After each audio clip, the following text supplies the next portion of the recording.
अस्सलाम वालेकुम व्यूअर्स, उम्मीद करते हैं आप खैरियत से होंगे। आपकी खिदमत में हाज़िर है एक नई वीडियो के साथ। आज की वीडियो जो है वो बेसिकली है 2025 में कौन सा इन्वर्टर जो है वो हमें बाय करना चाहिए या कौन सा इन्वर्टर जो है वो हमारे घर के लिए बेस्ट रहेगा। तो बहुत से लोगों ने हमसे ये क्वेश्चन पूछा था, तो चलिए मैं आपको बता देता हूँ। इसमें लोगों का जो क्वेश्चन था कि वो ये पूछ रहे थे कि इसमें ऑन ग्रिड इन्वर्टर बेस्ट रहेगा या हाइब्रिड इन्वर्टर बेस्ट रहेगा।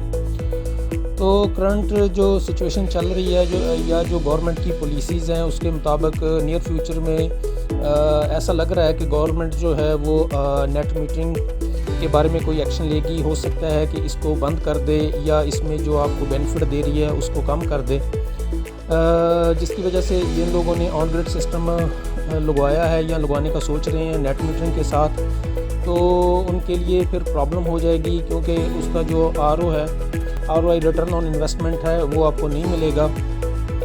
क्योंकि ऑन ग्रिड इन्वर्टर की जो कास्ट वाइज वो हाइब्रिड से सस्ते पड़ते हैं, जिसकी वजह से लोग ये अपना बिल जो है वो ज़ीरो करने के चक्कर में ऑन ग्रिड इन्वर्टर लगवा लेते हैं। लेकिन ये है कि गवर्नमेंट की जो अभी थिंकिंग है या जो अभी डिस्कशन चल रही है, गवर्नमेंट नियर फ्यूचर में काफ़ी चांसेस है कि वो नेट मीटरिंग को हिट करेंगे, नेट मीटरिंग के बारे में सोचेंगे, या तो इसको कम्प्लीटली ऑफ़ करेंगे या फिर इसकी जो है आपको जो कास्ट जो आप वापडा को यूनिट सेल करते हैं उसकी प्राइस जो है कास्ट उसकी लेस कर देंगे।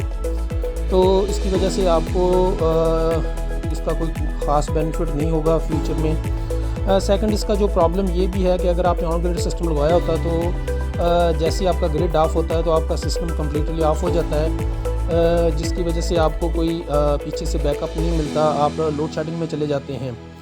अब बात कर लेते हैं हाइब्रिड के बारे में। हाइब्रिड इन्वर्टर पहले तो काफ़ी कास्टली आ रहे थे और आज से 2-3 साल पहले इनके कोई इतने ज़्यादा फीचर भी नहीं आ रहे थे, लेकिन अब मार्केट में इस तरह के इन्वर्टर आना स्टार्ट हो गए हैं जो कि कास्ट वाइज तकरीबन ऑन ग्रिड के बराबर ही सिस्टम पड़ता है।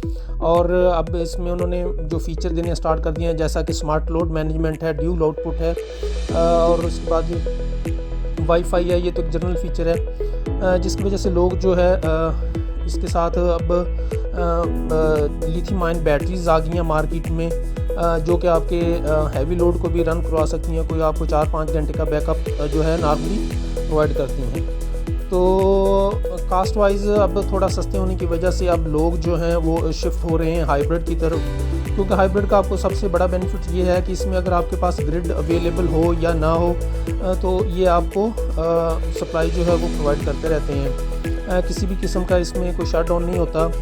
इन केस अगर लोड शेडिंग भी हो जाती है तो आपके घर को जो है वो सप्लाई मिलती रहती है, क्योंकि आपके पास बैटरी बैंक साथ में लगा होता है। तो बैटरी बैंक से अगर रात की सूरत में भी अगर लोड शेडिंग हो जाती है तो आपको उसका बैकअप मिलता रहता है। हाइब्रिड का जो सेकंड फीचर जो इम्पोर्टेंट है इसमें, जो उन्होंने अभी जो देना स्टार्ट कर दिया है हैवी लोड मैनेजमेंट का।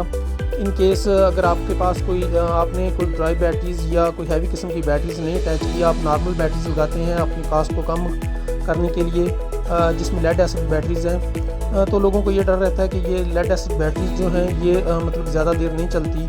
हाँ, पहले ये इशू था कि लेड एसिड बैटरी जो थी, क्योंकि उस टाइम ड्यूल आउटपुट में हाइब्रिड इन्वर्टर नहीं अवेलेबल थे मार्केट में, तो आपका जो घर का पूरा लोड है वो बैटरियों पर ही रन होता था, जिसकी वजह से आपको जो बैटरी का बैकअप है वो भी कम हो जाता था और उसकी लाइफ भी अफेक्ट होती थी। लेकिन अब जैसे ही टेक्नोलॉजी चेंज हुई है, मार्केट में नए हाइब्रिड इन्वर्टर आ गए हैं, ड्यूल आउटपुट होने की वजह से अब जैसे ही रात को या जब लोड शेडिंग होती है तो आपका जो हैवी लोड है वो कट ऑफ हो जाता है और लाइट लोड जो है वो आपका रनिंग में रहता है, जिसमें लाइट और फैन वगैरह आ जाते हैं। तो कास्ट वाइज भी अब इसकी प्राइस भी काफ़ी कम हो गई हैं हाइब्रिड इन्वर्टर की, हाइब्रिड सिस्टम की, जिसकी वजह से ये तकरीबन इसकी कास्ट और ऑन ग्रिड कास्ट में कोई इतना ज़्यादा मेजर डिफरेंस नहीं रह गया। और सेकंड, इसमें फ़ीचर ये भी है कि इसमें आपको नेट मीटरिंग भी मिलती है। नेट मीटरिंग की फैसिलिटी होने की वजह से आप अगर नेट मीटरिंग भी करवाना चाह रहे हैं तो हाइब्रिड के साथ भी आप अपनी नेट मीटरिंग करवा सकते हैं। इसलिए अगर आप सिस्टम लगवाने का सोच रहे हैं या प्लान कर रहे हैं 2025 में, तो मैं जो आपको रिकमेंड करूंगा कि बजाय आप इसके कि ऑन ग्रिड की तरफ जाएं और बाद में आपके लिए कोई प्रॉब्लम बने तो हम आपको रिकमेंड यही करेंगे कि आप हाइब्रिड इन्वर्टर के बारे में सोचें। उसमें ऐसा भी कर सकते हैं कि अगर आपको कास्ट का इफेक्ट पड़ सकता है तो आप अपने जो बैटरी बैंक है उसको पेंडिंग कर लें, बाद में लगवा लें, जैसे आपके पास बजट अवेलेबल हो। तो बेहतर है कि आप जब भी इन्वर्टर बाय करने चाहें तो आप कोशिश कीजिएगा कि हाइब्रिड की तरफ मूव करें।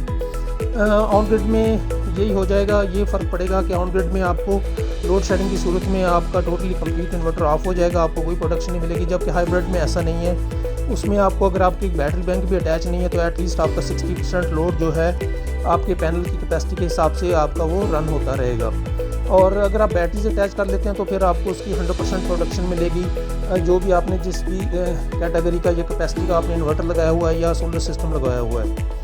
तो आज की वीडियो बस इसी बारे में थी कि अगर आप प्लान कर रहे हैं फ्यूचर में सिस्टम लगवाने का तो बेहतर है कि आप हाइब्रिड की तरफ मूव करें, ना कि ऑन ग्रिड की तरफ।